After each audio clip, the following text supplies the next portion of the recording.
Hello friends, welcome back to my YouTube channel Praneeth mummy. இன்றைக்கி இந்த வீடியோவில் குழந்தைக்கு டைஜஷன் ப்ராப்ளம் இருக்குது அப்படின்னா என்னென்ன பொருட்கள்லாம் நீங்கள் கொடுக்கவே கூடாது அப்படிங்கிறத பற்றி பார்க்கலாம். என்னென்ன பொருட்கள்லாம் கொடுக்கணும் அப்படிங்கிறத நான் போன வீடியோவில் சொல்லியிருக்கேன். ஸோ இதெல்லாம் நீங்கள் கண்டிப்பாக கொடுக்கவே கூடாதுங்கிறத இந்த வீடியோவில் சொல்கிறேன். ஸோ இதே மாதிரி நிறைய baby care, mom care, pregnancy and weight loss after pregnancy details தெரிஞ்சுக்கணுன்னா சேனல் மறக்காமல் சப்ஸ்கிரைப் பண்ணிவிட்டு பெல் பட்டனையும் கிளிக் பண்ணிக்கோங்க. அப்போ தான் நான் போடுற வீடியோஸ் உங்களுக்கு உடனுக்குடனே நோட்டிஃபிகேஷனில் வரும். ஸோ நம்ம வீடியோக்குள்ளே போகலாம். இதை நான் சொல்லக்கூடிய இது எல்லாமே டாக்டரோட ரெக்கமெண்டட் தான். ஸோ ஃபஸ்ட்டு பால். உங்கள் குழந்தை 2 வயசுக்கு முன்னாடி குழந்தையாக இருந்துச்சு, 1 வயசுக்கு முன்னாடி குழந்தையாக இருந்துச்சுன்னா குழந்தைக்கு பயங்கரமான டைஜஷன் ப்ராப்ளம் இருக்குங்க அப்படின்னா நீங்கள் மாட்டுப்பால் குழந்தைக்கு கொடுத்துட்ருக்கீங்கன்னா மாட்டுப்பாலை ஸ்டாப் பண்ணிடுங்க.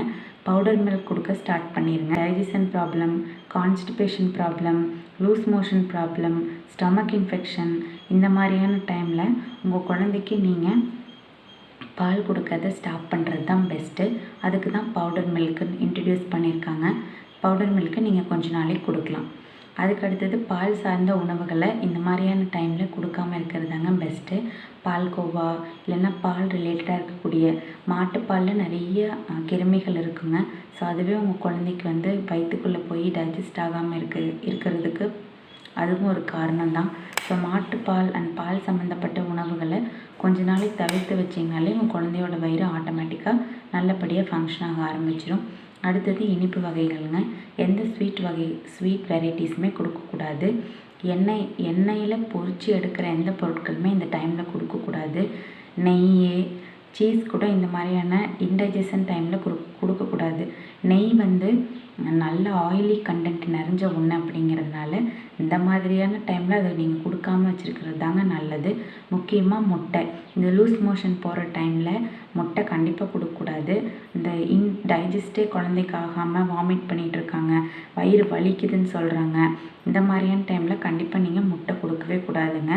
அடுத்தது 2 வயசுக்கு முன்னாடி குழந்தையாக இருந்துச்சுன்னா பொட்டியில் நீங்கள் பால் கொடுக்கறதுனால கூட இந்த டைஜஷன் ப்ராப்ளம் வரலாங்க. ஸோ பொட்டியில் பால் எப்படி சேஃபாக குழந்தைக்கு கொடுக்கணும் அப்படிங்கிறத பற்றி நான் வீடியோஸ் போட்டிருக்கேன். நெப்பிள் எப்படி செலக்ட் பண்ணி வாங்கணும், பால் பொட்டி எப்படி செலக்ட் பண்ணி வாங்கணும், குழந்தைக்கு என்ன முறையில் பால் கொடுக்கணுங்கிறதெல்லாம் ஆல்ரெடி நிறைய வீடியோஸ் போட்டாச்சுங்க. ப்ரெஸ்ட் ஃபீடிங்னு தனி ஒரு ப்ளேலிஸ்ட்டே இருக்குங்க. நீங்கள் அதெல்லாம் போய் செக் பண்ணி பார்த்து அந்த ஸ்டெப்ஸை ஃபாலோ பண்ணிங்கன்னா 2 வயதுக்கு முன்னாடி இருக்கிற குழந்தைக்கு இன்டைஜஷன் ப்ராப்ளம் இருந்துச்சுன்னா தாராளமாக க்யூர் பண்ணிக்கலாம். அடுத்தது பூரி கண்டிப்பாக கொடுக்கக்கூடாது. அது எண்ணெயில் பொரிச்சு எடுக்கிறது தான் அப்படிங்கிறதுனால தோசை, முறுக்கு, மிச்சர் இதெல்லாமே எண்ணெயில் சுட்டெடுக்கிற பொருட்கள்ங்கிறதுனால அதை கொடுக்கக்கூடாமல் அவாய்ட் பண்ணிக்கோங்க. தேங்காய் சட்னி இன்டைஜஷன் இருக்கிற டைமில் குழந்தைக்கு தேங்காய் சட்னி கொடுத்திங்கன்னா நெஞ்சு எரியும். நெஞ்சு ஒரு மாதிரி எரியிற மாதிரி இருக்கும். ஸோ அதை அவாய்ட் பண்ணிக்கலாங்க. பாட்டிலுங்க. பால் பொட்டியில் பால் கொடுக்காமல் இருக்கவே முடியாதுங்க. ஸோ 2 வயசுக்கு முன்னாடி இருக்கிற குழந்தை அப்படின்னா பால் பொட்டியில் தான் பால் கொடுத்தாகணும், வேறு ஆப்ஷனே கிடையாது. ஸோ நீங்கள் உங்கள் குழந்தை பால் பொட்டியில் கொடுக்கறதுனால ஏதாவது ப்ராப்ளம் வரும்னு ஃபீல் பண்ணிங்கன்னா என்னோடய ஓல்டு வீடியோஸ் பாருங்கள். அடுத்தது லாக்டோஜன்னு சொல்லுவாங்க. நம்ம ப்ரெஸ்ட் மில்க்லேயும் லாக்டோஜன் அப்படின்னு சொல்லிட்டு ஒரு பொருள் இருக்கும். அந்த பொருள்னாலேயும் உங்கள் குழந்தைக்கு ஸ்டமக் இன்ஃபெக்ஷன் வரலாம்.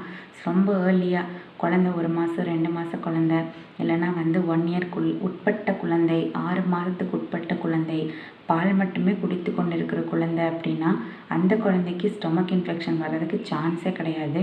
அந்த குழந்தைக்கு ஸ்டொமக் இன்ஃபெக்ஷன் வருதுன்னா 100% நீங்கள் கொடுக்குற ப்ரெஸ்ட் மில்கில் இருக்கிற லாக்டோஜன் அலர்ஜி தான்.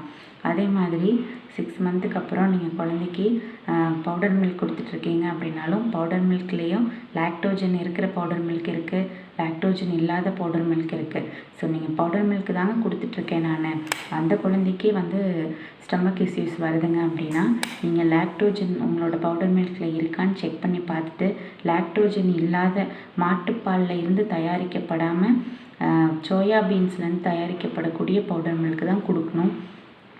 இந்த மாதிரி கொடுத்தீங்கனாலும் குழந்தைக்கு ஸ்டமக் இன்ஃபெக்ஷன் வராமல் பார்த்துக்கலாம். ஸோ குழந்தைக்கு ஸ்டமக் இன்ஃபெக்ஷன் வர்றதை 2ஆக பிரிக்கலாங்க. ஒன்று 2 இயர்ஸ்க்கு முன்னாடி, 2 இயர்ஸ்க்கு அப்புறம் அப்படின்னு சொல்லலாம். 2 இயர்ஸ்க்குள்ளே இருக்கிற குழந்தைக்கு 6 மந்த்துக்குள்ளே இருக்கிற குழந்தைன்னு தனியாக பிரிக்கலாம். 6 to 1 year குழந்தைன்னு தனியாக பிரிக்கலாம். 1 to 2 year குழந்தைன்னு தனியாக பிரிக்கலாம். 6 மந்த்துக்குள்ளே இருக்கிற குழந்தைக்கு ஸ்டமக் இன்ஃபெக்ஷன் வந்தால் உங்கள் பிரெஸ்ட் மில்கில் இருக்கிற லாக்டோஜன் தான் காரணம்.